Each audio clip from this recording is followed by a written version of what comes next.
Previously on Balls. Hi, it's Balls Radio. How you doing? All right, how are you? I'm all right. Thanks. All the best for the new year for you.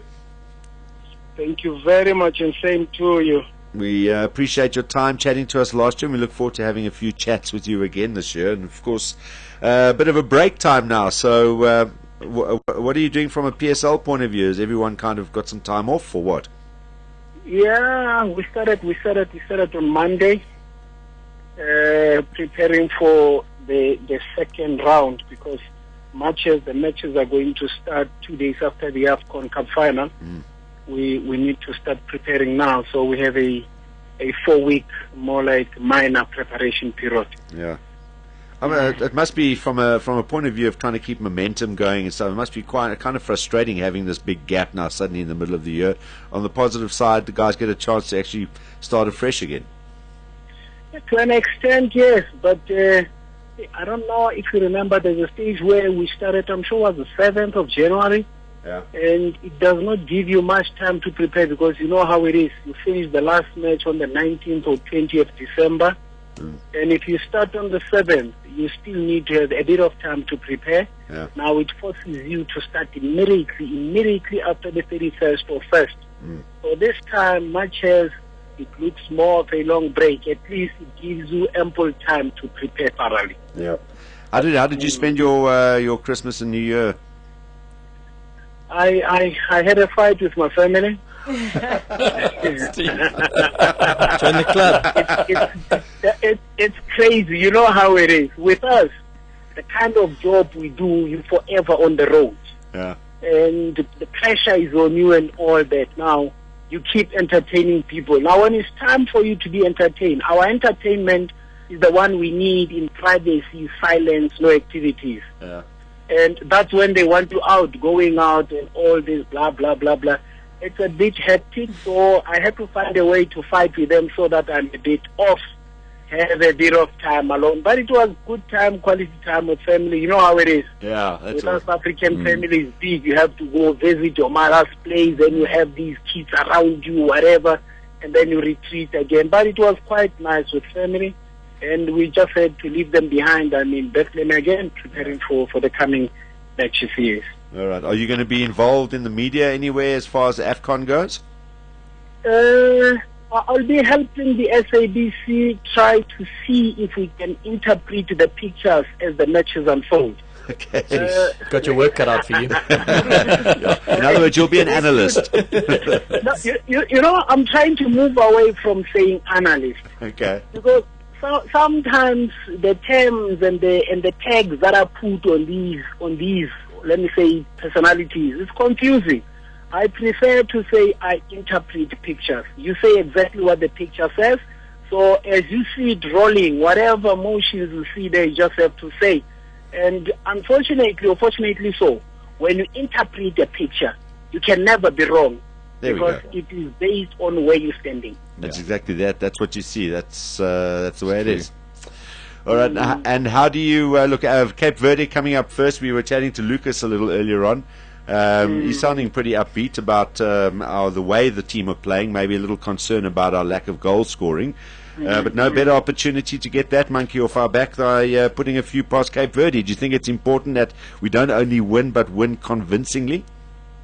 You know, I checked one of the interviews from one of the lads. Itumeleng Kuna was saying for us to go through the group stages, we have to win matches, and we can only win matches by scoring goals.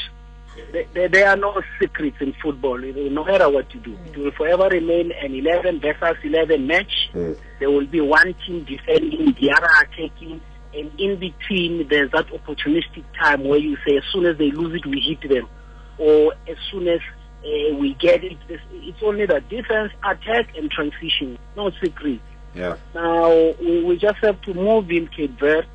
And I'm sure if the question would be, Steve, how do you think we'll do in the Afcon? We can only do as far as their confidence carries them.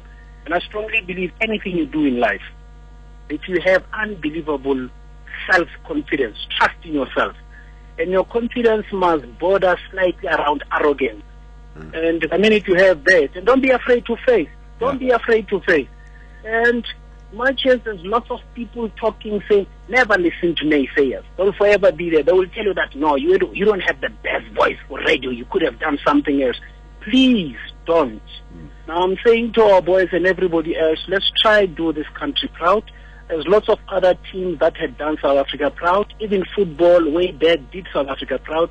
And this group, if they could only believe in themselves, trust your instinct, never listen to naysayers, just look forward, try score those goals, and the difference will be in scoring goals, and that's it. And I'm highly optimistic that come Saturday, this country again, as always, will pull a miracle. Absolutely. I think, as you say, and particularly with the naysayers, I was referring to that earlier, chatting to Lucas as well, going, it's almost a case of, listen, they must block out all the side shows and everything going around in the periphery, and just focus on the group stages. And when they've got through that, I think that is where you'll see the naysayers disappearing into the background, and they'll be able to then ride this wave of what is going to be much increased optimism and euphoria about South Africa's chances in South Africa. The closer we get to the final stages, that's when they can start almost living off that national pride. But in the first group stages, avoid the naysayers by just ignoring it and just focusing. Do you agree? No, listen, in any professional environment, even yourself, the producer will come and tell you, but now, wait a minute, it's not an interesting topic, there won't be any listeners and all that. You will try and convince them, and they would say no. But as soon as you pull a hell of a show, then they would come to, you know what, in fact, it was just a thought. But I could see that this was going to work out. So Yes. there will always be these prophets of doom. Yeah. And you don't listen much to what you say. It's about what you do and what you said. And I had this caption that I used to like so much. It doesn't matter the size of the step as long as you're facing the right direction. Critics will always be there. Yeah. To me, when people criticize, they only make you sharper. The greatest growth happens in discomfort. When you're comfortable, you shall never grow. But all these unsettling stories must put belief in these guys that, you know what, I'm going to prove a point here. I'm not what they think I am. I am what I am. Yeah, yeah. So very, very upbeat and wise words as always from Steve Komphela about Bafana. Who is the team to watch then? If you take South Africa out of the equation, who is the team to watch? You know, these guys will make you a liar. You would put your money on Cote d'Ivoire, and these stars will come here and drag their feet. Yeah. You want to put your money on Ghana, you would be disappointed. You could be Angola, you could say, but Zambia, wait a minute, you did it last year. It's only last year you won the Afcon. Why can't you do it again back to back? Because you still have the same generation of players, you still have the same chemistry, you still have the same confidence, can you? So it's really not very clear. But the tone shall be set by the first match on Saturday. Then from there, the second match to follow. But I'm sure by Wednesday, one would have seen more or less, okay, this is how far they've got. There could also be a dark horse. You never know. But I'm saying the West Africa, poses a big threat as always. Teams coming from West Africa because of the dominance of their players in Europe, the quality they have. Even though sometimes these guys just come here and they think their reputation will play the game. No, you still need to come up, be structured, have a defensive philosophy, offensive philosophy, work hard, because without hard work you achieve nothing. Yeah, absolutely, very, very valid point. We're looking forward to it starting this weekend. Steve, we hopefully will be able to chat to you every now and again during the course of Afcon. Always nice to talk to you. Thank you for your time today, and enjoy the tournament. I can only offer myself on one condition. How much? Offer me tickets, Baba, for the match. Steve. Yeah, I don't know what the SABC will say to that when you are having a look at the video and giving your comments. Apparently there's still plenty tickets. No, I'll be watching it on SABC, and I hope you guys enjoy it. And I'm sure. But one thing of interest from a tactical point of view, you know, I'm trying to say, when we move into Afcon, you know, when you check Euro 2012, for all these big tournaments, even the FIFA tournaments, there's always a technical report that informs the next tournament or the next move. But with us, we just had a tournament last year. But what have we learned? Even 2010, what have these African teams learned in terms of moving into this tournament? I want to see the relation between the defensive and the attacking philosophy, because your attack is born from defense. So if you check the two matches, even Norway and Algeria, the way they defended would be the first step towards the attack. So I just want to look at the relations a little bit deeper, very interesting, and I can South Africa, because we'll be playing at home, most of the teams will be sitting at the back, can break these deep-lying defenses.